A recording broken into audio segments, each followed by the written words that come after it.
Mesdames et messieurs, bonjour. Bienvenue à notre émission Europe-Afrique. J'ai le plaisir d'accueillir aujourd'hui M. Lansana Béa Diallo, homme politique belge d'origine guinéenne, pour nous parler du monde du sport post-Covid-19. Avant sa carrière politique de député, puis d'échevin des sports dans la commune bruxelloise d'Ixelles, M. Diallo a été champion de Belgique de boxe en poids super welter, puis champion du monde en poids moyen. Monsieur Diallo, bonjour. Merci d'avoir accepté cette invitation. Avec plaisir.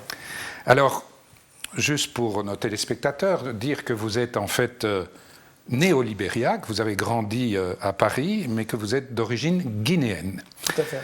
Alors en Belgique, vous êtes connu comme un homme politique, mais dans le monde, et aussi en Belgique, vous êtes surtout connu comme un grand sportif, un champion de boxe professionnel. Vous avez multiplié les victoires et les titres. Est-ce que vous êtes un combatif ?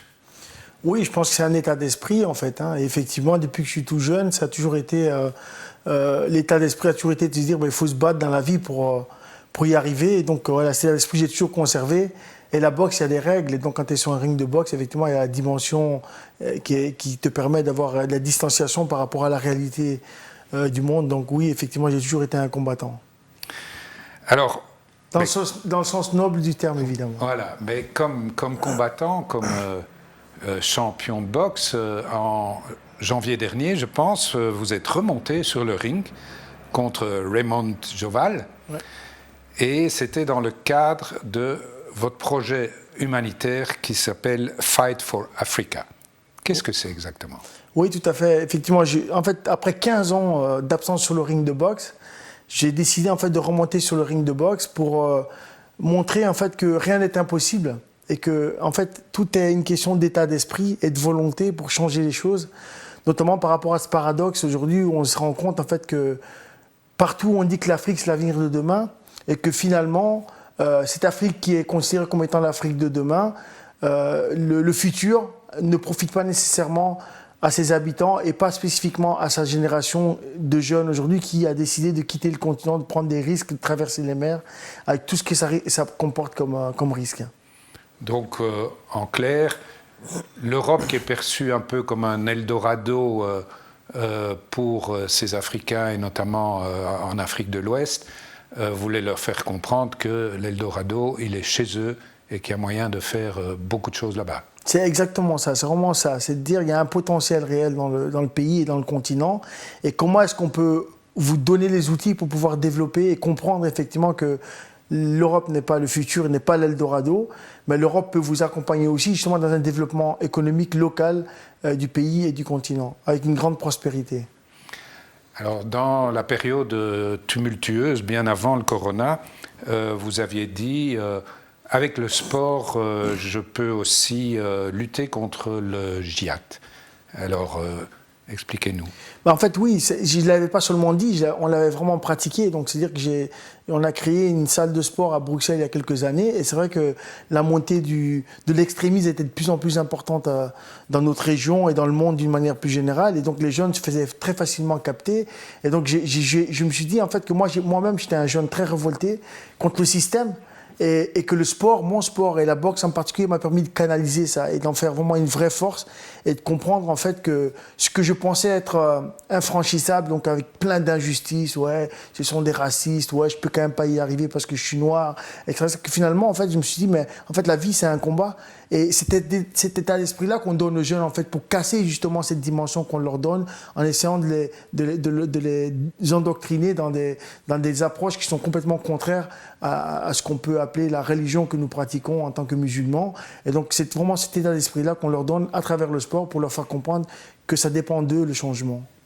Alors justement, vous avez soutenu le développement économique et social en Afrique déjà depuis un petit temps, puisque vous avez créé une fondation pour cela, vous avez créé des écoles ou justement des infrastructures pour les jeunes. Vous avez aussi à l'époque permis l'envoi de médicaments durant la crise d'Ebola.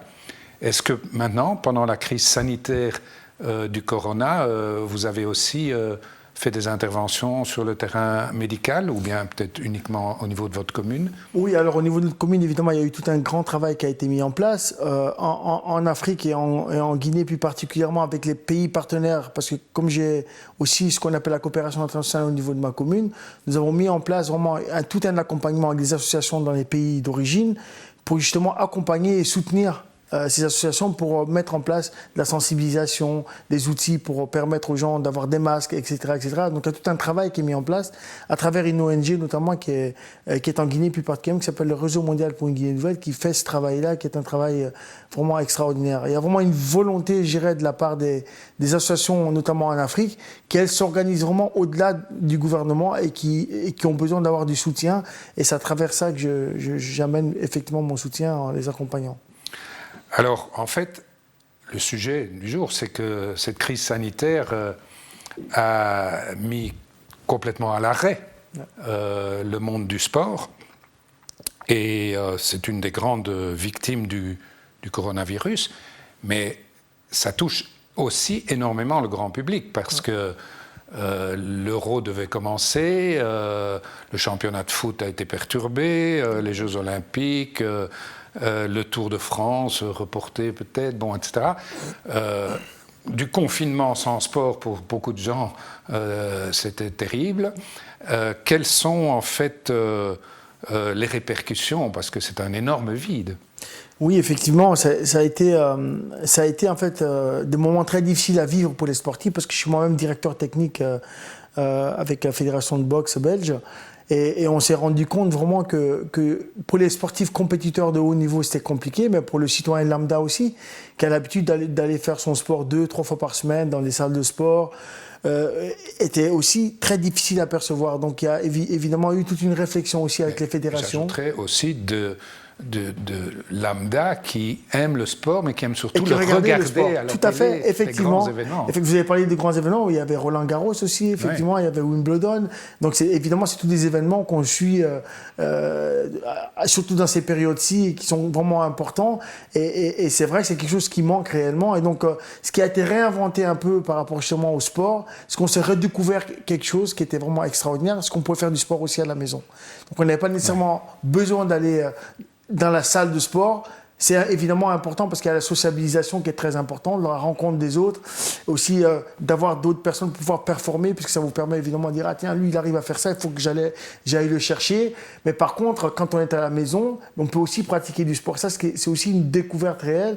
Et donc, il y a des outils qui ont été mis en place, des trucs bien spécifiques, et on a vraiment redécouvert beaucoup de pratiques sportives qu'on pourrait pratiquer effectivement à la maison, quelle que soit la discipline d'ailleurs.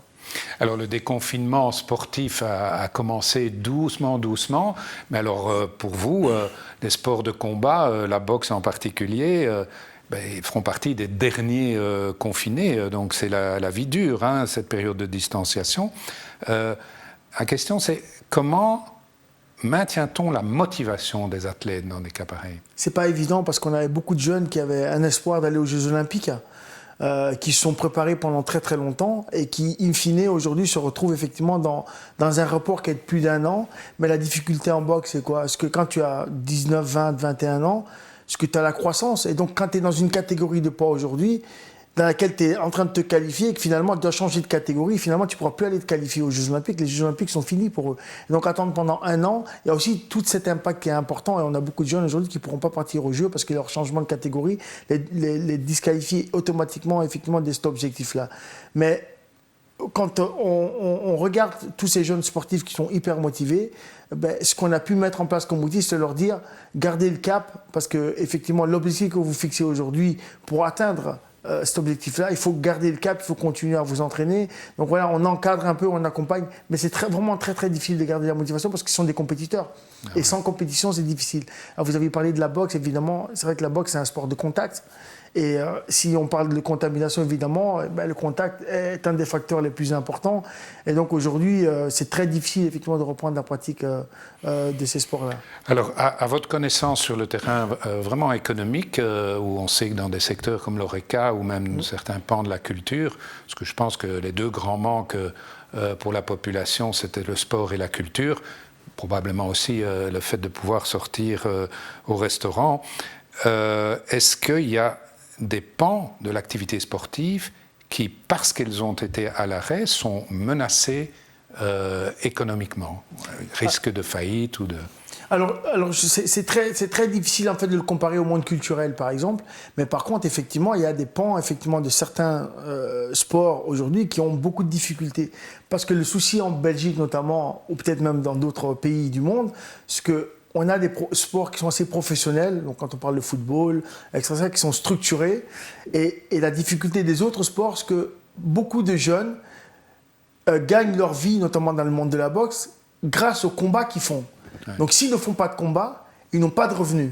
Et donc s'il n'y a pas d'événement qui est organisé, ils n'ont pas de revenus. Donc c'est des jeunes qui se trouvent parfois beaucoup en difficulté avec une certaine précarité. Donc évidemment, et il y a beaucoup de sports qui sont comme ça. Quand on regarde le basketball, le volleyball, et effectivement il y a des gens qui sont assez professionnels, mais il y a d'autres qui ont très très peu de revenus qui leur permettent, sans compétition, de ne pas gagner leur vie. Ouais, et donc il y a effectivement certains secteurs qui sont assez menacés dans ce sens-là. Et d'ailleurs dans ma commune à Ixelles, on essaie de mettre en place, des outils pour pouvoir justement les soutenir et les accompagner dans cette démarche-là.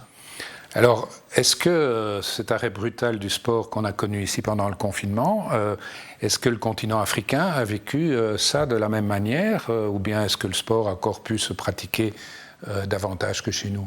Non, je pense que l'Afrique a vraiment été, aujourd'hui, je pense qu'il faut le saluer d'ailleurs, a vraiment été novateur. On prend le modèle du Maroc notamment, qui a vraiment fait un travail extraordinaire par rapport à la lutte contre le coronavirus, avec des sacrifices évidemment qui ont été faits, mais qui, in fine, le résultat est extraordinaire aujourd'hui. Et le sport aussi a été complètement arrêté dans ces pays-là. Il n'y a pas eu du tout de pratique de sport. D'ailleurs, en Afrique, c'est très informel. Hein, on joue un peu partout, dans tous les quartiers.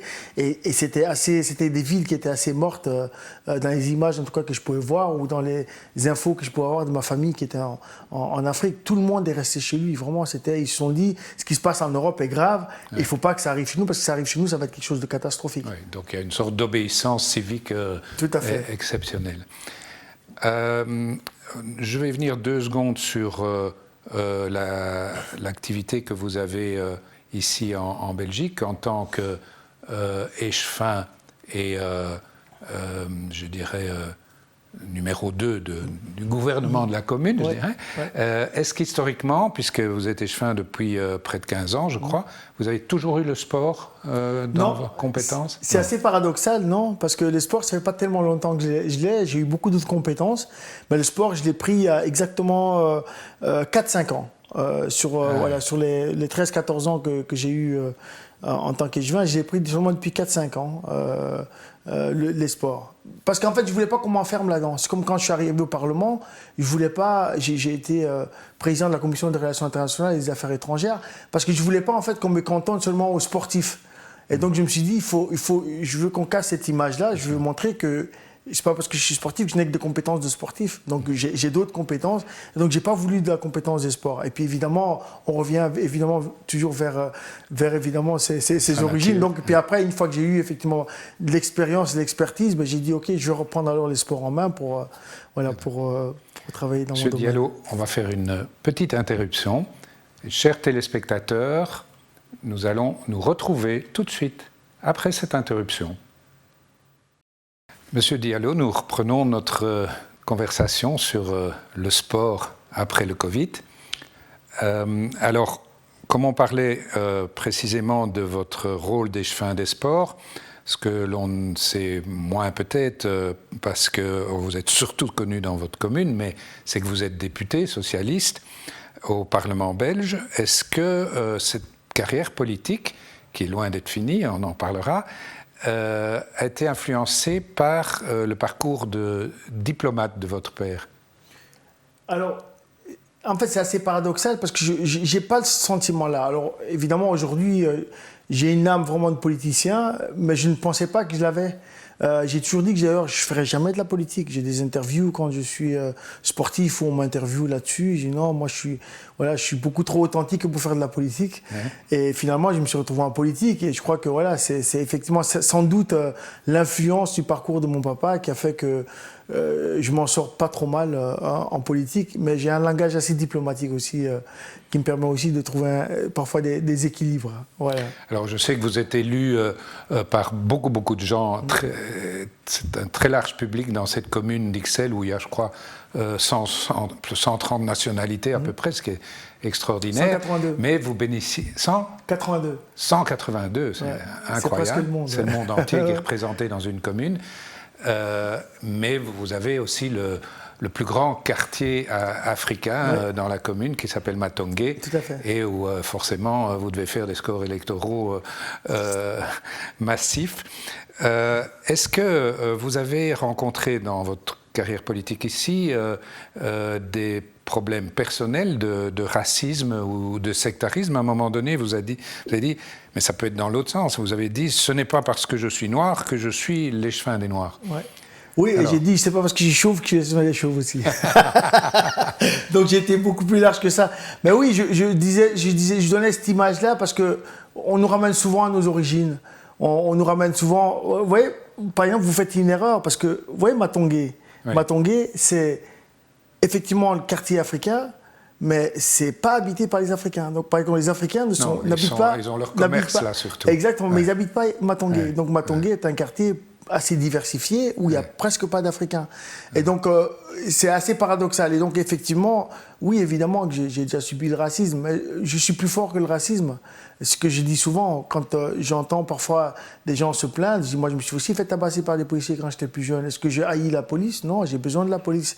Et donc, je crois que la notion du racisme, évidemment, est une notion qui est assez large, mais qui aujourd'hui prend une ampleur, évidemment, avec ce qui s'est passé, notamment avec Floyd. Mais je crois vraiment que la vraie réponse par rapport à ça, c'est simplement continuer à montrer qu'on est aussi fort et aussi capable. Et je crois que là, c'est là que tu fais la différence. Moi, aujourd'hui, les gens, ils me regardent, parfois, ils me parlent, ils me disent « Ah, vous savez, ouais, mais truc... » Je dis « Oui, d'accord, oui, mais non, mais vous êtes différents, vous n'êtes pas la même chose. » Je dis « Mais moi, je suis noir et je suis musulman. » Et donc, vous me parlez, mais quand vous parlez de moi, c'est parce que vous me connaissez. Mais si vous connaissiez les autres, sans doute que vous diriez exactement la même chose.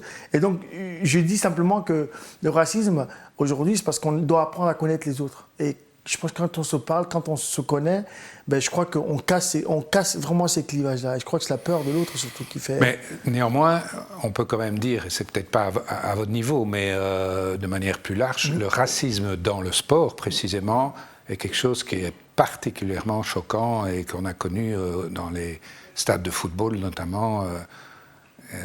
Pas que dans les stades de football. Moi, j'ai déjà boxé... je me souviens que j'ai boxé il y a une vingtaine d'années. Je boxais à Nantes, en France, contre un franco-français. Et je rentre sur ce ring de boxe.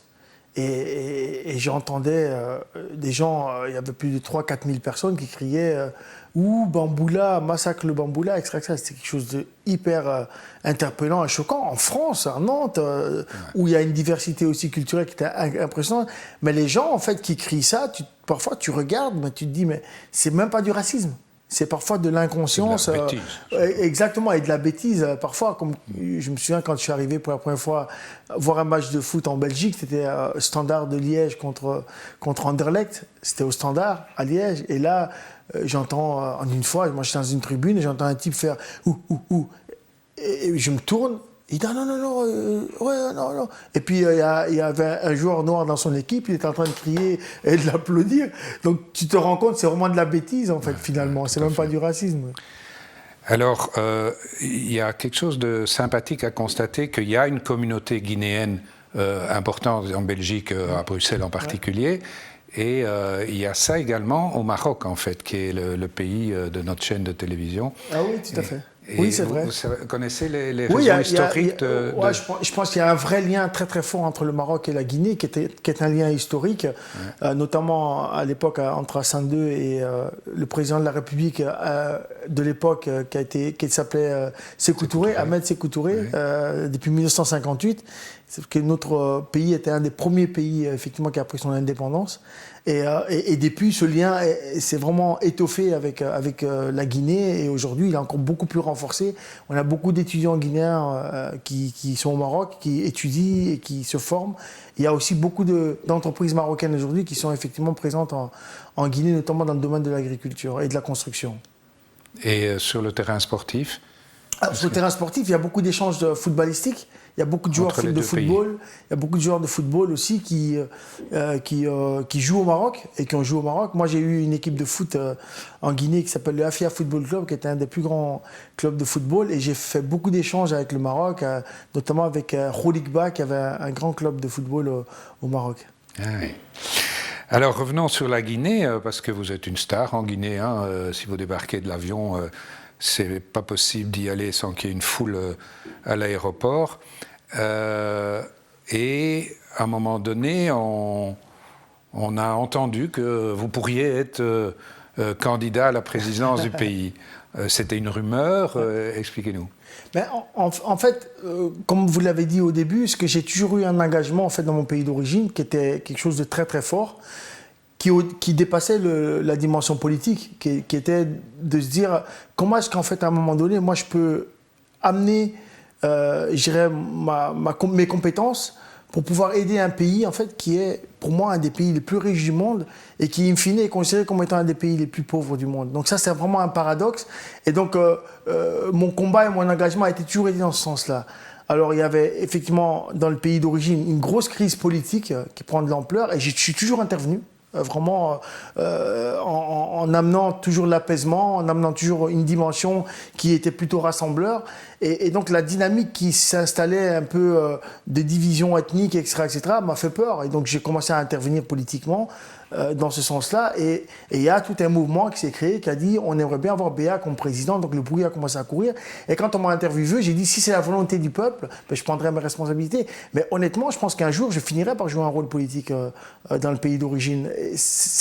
J'ai aujourd'hui une expérience ici en Europe et une expérience en tant qu'homme, entrepreneur, en tant que sportif qui me permettrait effectivement de venir jouer un rôle politique. Mais voilà, mais aujourd'hui évidemment la situation politique est assez compliquée dans le pays d'origine, mais j'aimerais vraiment apporter ma contribution en Guinée. Alors est-ce que ça sera en tant que président de la République, est-ce que ce sera en tant que ministre, est-ce que ce sera en tant que conseiller, exactement, est-ce que ce sera en tant que conseiller, je ne sais pas, mais en tout cas j'espère vraiment jouer un rôle un jour.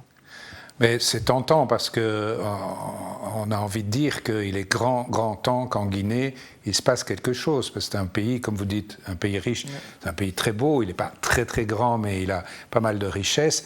Et en fait, ça fait des dizaines d'années qu'il est détruit progressivement par les tensions en interne. Oui, tout à fait. Et ce qui est paradoxal, justement, c'est que quand on voit le potentiel, en fait, on se dit, mais comment ça se fait qu'en fait, aujourd'hui, que ce pays a autant de retard?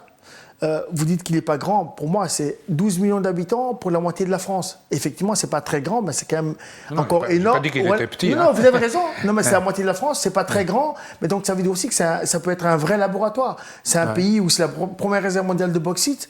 Il y a de l'or, il y a du diamant, il y a du pétrole sans doute qui n'a jamais été exploité. Tu jettes une banane, tu as 10 000 tonnes qui poussent, mais tout pourri sur place. Et donc, tu as du poisson qui sont pêchés par les Japonais. Et que finalement, tu te dis, mais comment ça se fait qu'il y a autant de pauvreté? Comment ça se fait et alors, c'est 70% de jeunes. Donc, tu as une force et tu as une richesse. C'est ça la matière première. C'est cette génération, justement, à qui il faut donner des outils pour pouvoir développer le pays d'une manière beaucoup plus importante.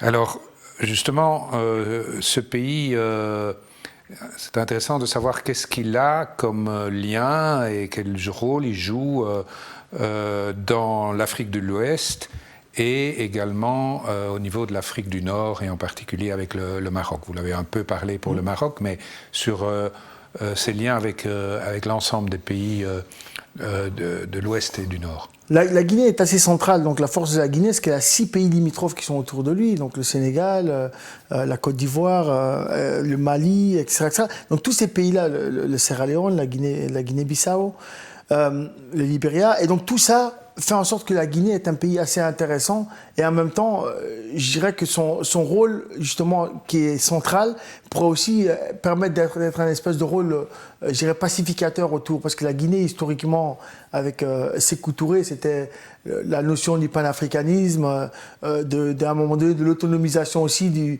de l'Africain qui lui permet effectivement d'échanger, de se développer.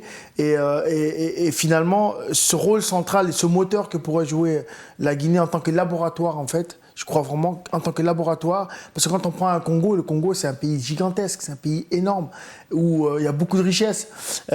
Et donc en mettant en place un petit laboratoire dans un pays comme l'Afrique de l'Ouest et la Guinée en plus particulièrement avec toutes ces richesses qu'elle a, mais on pourrait effectivement modéliser en tout cas quelque chose qui permettrait de peut-être l'élargir dans le continent d'une manière beaucoup plus large.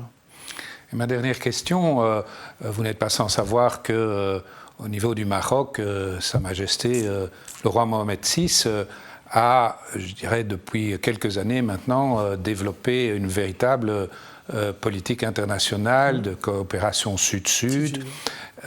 Comment est-ce que vous voyez son rôle et le rôle du Maroc dans l'ensemble de la région ? Je pense qu'il est essentiel. Aujourd'hui, je trouve que la politique a été développée par le Maroc, et d'ailleurs que j'ai salué il y a quelques années, en disant qu'ils ont compris, en fait. Ils ont compris que l'Afrique pouvait aider l'Afrique et qu'il y avait des compétences, et que donc ces compétences-là devaient aussi s'échanger entre nous pour renforcer justement cette capacité de développement du continent, sans nécessairement aller chercher beaucoup plus loin. C'est-à-dire sur un autre continent, ces compétences-là. Donc ces compétences peuvent être partagées entre le Maroc, entre le Sénégal, entre la Guinée, entre la Côte d'Ivoire, entre l'Afrique du Sud. Et effectivement, ce continent-là, derrière cette force et cette richesse-là, à un moment donné, pourrait aussi être aussi fort que le continent européen, pourrait aussi être aussi fort que le continent asiatique, pour pouvoir répondre justement à cette dynamique qui est aujourd'hui une dynamique de cohérence et de cohésion. L'Europe aujourd'hui, elle est forte parce qu'elle a compris qu'il fallait qu'elle soit ensemble. Les États-Unis, évidemment, c'est une dimension importante. On a l'Asie aujourd'hui, on est face à la Chine qui est quand même une grosse machine. Et donc il faut qu'à un moment donné, l'Afrique parle d'une seule voix et comprenne qu'effectivement, pour pouvoir avancer, il faut qu'on soit ensemble. Et c'est évidemment l'objectif qu'a fixé le roi du Maroc. Et j'espère vraiment que son combat pourra être une réalité. Eh bien, ce sera le mot de la fin. Merci beaucoup d'avoir partagé votre passion. Merci et pour ma part, chers téléspectateurs, je me réjouis déjà de vous retrouver la semaine prochaine pour une nouvelle émission Europe-Afrique.